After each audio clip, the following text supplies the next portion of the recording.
Shalom, selamat sore, salam sejahtera buat kita semua dari Tuhan kita Yesus Kristus pada sore hari ini.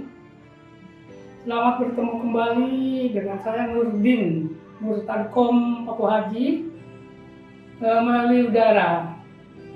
Pada saat ini saya akan memberikan peringatan khusus untuk kaum murtadin, kaum murtadin Indonesia. Saya akan memberikan peringatan bahwa kita sebagai murtadin diberikan tugas oleh Tuhan kita Yesus Kristus. Tugas dan kewajiban kita pada saat ini yaitu tidak lain memberitakan Injil.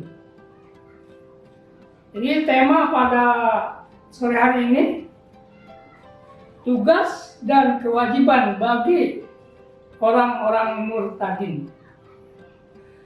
Saudaraku yang terkasih, Yesaya 42 ayat 6 berkata, "Aku ini Tuhan, telah memanggil engkau atau telah memilih engkau untuk maksud penyelamatan." Ingat, Tuhan memanggil kita, orang-orang murtadin, untuk maksud penyelamatan, bukan lain-lain. Bukan untuk maksud mencaci, bukan untuk maksud menghina, bukan untuk maksud berdebat. Kita diberi tugas, dipanggil oleh Tuhan kita Yesus Kristus untuk maksud penyelamatan, untuk mengabarkan tentang keselamatan dari Tuhan kita Yesus Kristus. Kita kabarkan bahwa Yesus Kristus itu sebagai Tuhan dan Juru Selamat. Wattabi'uni hadza siratal mustaqim, kata Al-Quran. Ikutilah Isa Al-Masih. Karena Isa Al-Masih itu pembawa jalan lurus menuju surga. Saudaraku yang terkasih, pada akhir-akhir ini umat bukan di Indonesia saja, bahkan di dunia dibuat heboh dengan orang murtadin.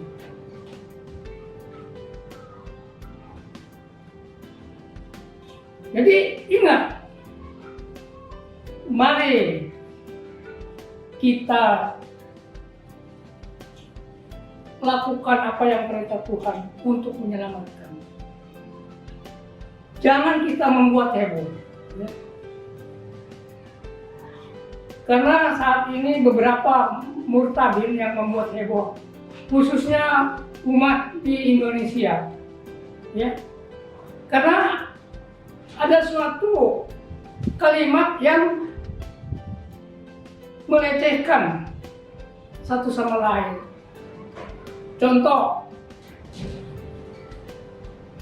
ada seorang murtadin yang melecehkan pimpinan orang Muslim, yaitu Muhammad. Sebetulnya ini nggak perlu. Kalau saya, pribadi saya, kalau ada orang yang melecehkan Rasul Muhammad, saya sangat mendongkol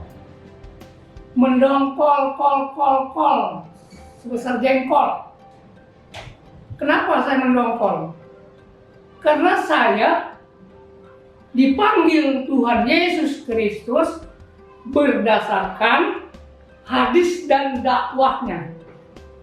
Ingat, makanya saya agak mendongkol. Kenapa? Pribadi saya dipanggil Tuhan Yesus itu berdasarkan hadis dan dakwahnya. Itu saya baca, saya renungkan, dan saya buktikan hadis dia. Apa hadisnya? Saya pernah baca di dalam buku Kitab Mutiara Hadis nomor 152 yang berbunyi begini. Inna nafsi biyadihi Isa ibnu Maryam. Rasul Muhammad ngomong begitu. Sesungguhnya jiwaku kuserahkan kepada Isa ibnu Maryam. Berarti Muhammad buka hati menerima Isa ibnu Maryam. Jadi saya ikut mereka. Saya merenungkan hadis itu. Anak koribun Isa ibnu Maryam di dunia wal akhirah. Aku dekat, kata Muhammad, dengan Isa Al-Masih di dunia dan di akhirat. Nah, itu hadisnya. Kita minum dulu, ngebensin dulu ya. Soalnya ini haus. Nah, jadi dua hadis ini saya baca, saya renungkan, saya buktikan. Anak koribun Isa ibnu Maryam di dunia wal akhirah. Rasul Muhammad berkata, aku dekat dengan Isa Al-Masih di dunia dan di akhirat. Dekat di situ bukan dekat orangnya, ya, bukan dekat orangnya. Kenapa? Lahirnya Yesus Kristus dengan Muhammad itu 500 tahunan, 600 tahunan ya. Dekat di situ artinya Muhammad dakwahnya memakai kitab Isa Al-Masih. Apa sih kitab Isa Al-Masih? Ini dia kitab Isa Al-Masih. Quran menjelaskan di sini. Wa yu'allimuhumul kitab wal hikmah wa Taurat wal Injil. Dialah Allah yang mengajarkan Isa, Taurat dan Injil. Nah, diterangkan di Al-Quran ini bahwa Isa Al-Masih kitabnya Taurat, Injil. Itu di surat 3 ya. Kalau Anda mau baca nanti di surat 3 ayat 48. Wa yu'allimuhumul kitab wal hikmah wa Taurat wal Injil. Dialah Allah Subhanahu wa taala mengajarkan Isa Al-Masih hikmat dan Taurat dan Injil. Artinya Muhammad menyampaikan dakwahnya yaitu dengan kitab Taurat Injil. Nah, buktinya apa? Yuk kita buka surat 5 ayat 68. Ya ahlal kitab lastum ala syai' hatta tuqimunat Taurat wal Injil wa ma unzila ilaikum mir rabbikum. Katakanlah Muhammad. Jadi Muhammad suruh berkata, suruh menyampaikan, suruh dakwah kepada siapa? Orang-orang Yahudi, orang-orang Quraisy, orang-orang sekitarnya. Suruh menyampaikan apa? Ya ahlal kitab lastum ala syai' hatta tuqimunat Taurat wal Injil wa ma unzila ilaikum mir rabbikum. Hai ahli kitab, kamu tidak dipandang beragama, kamu tidak dipandang bersistem kalau kamu belum menegakkan ajaran-ajaran Taurat dan Injil yang diturunkan dari Tuhanmu. Ini kata ini nih, kata Al-Quran ya. Artinya Muhammad dahulu menyampaikan dakwahnya dengan Taurat Injil ya. Nah, setelah Muhammad meninggal ya, barulah wahyu yang mereka terima dikumpulkan, dijadikan satu, dibukukan menjadi Al-Quran gitu ya. Jadi semua ulama tahu ya bahwa Al-Quran ini dibukukan, wahyu Muhammad itu yang diterima oleh mereka dikumpulkan yang menjadi Al-Quran. Muhammad sudah meninggal. Nah, saudaraku yang terkasih, mengapa saya katakan bahwa Nabi Muhammad ya menyampaikan dakwahnya tentang aturan-aturan Isa Al-Masih. Ada suatu hadis sahih riwayat Ahmad dan Tabrani kalau salah, bunyinya begini. Suatu saat Nabi Muhammad mendatangi kaum Quraisy. Lalu Muhammad bersabda, apa yang kamu sembah selain Allah Subhanahu wa Ta'ala tidak akan mendatangkan kebaikan. Itu kata Muhammad kepada orang Quraisy.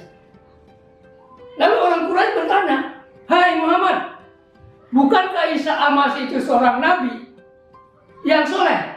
Mengapa ia pun kamu sembah? Nah, artinya orang Quraisy tahu pada waktu itu bahwa Muhammad penyembah dakwahnya Alkitab atau dakwahnya kitab Taurat Injil, yaitu kitabnya Isa al-Masih. Jadi saya harapkan kepada saudara-saudara murtadin, ya, mari kita lakukan panggilan kita untuk menyelamatkan, ya, bukan untuk lain-lain, bukan untuk macam-macam, ya. Jangan sampai membuat heboh umat yang ada ini. Saudaraku yang terkasih, ada dua murtadin, ya, yang membuat heboh keadaan umat di Indonesia ini.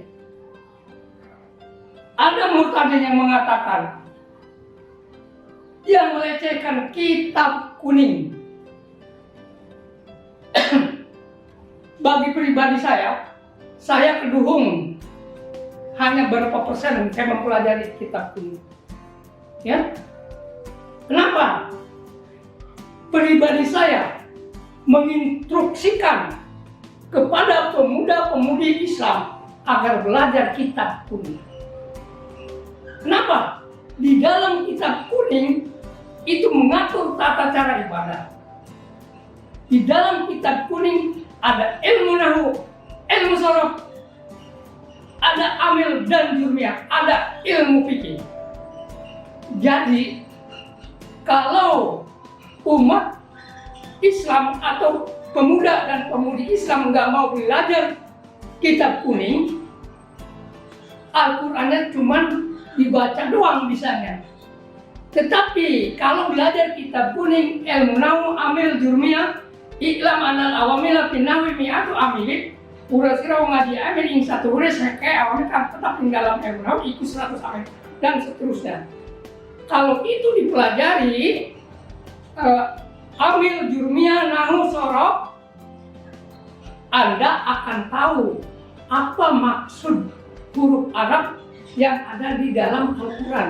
Alif, ba, ta, sa, jim. Artinya kenapa?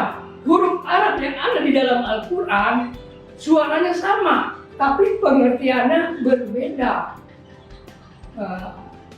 Sin besar, sin kecil. Short, sa, jim, je, jim, je, da, je.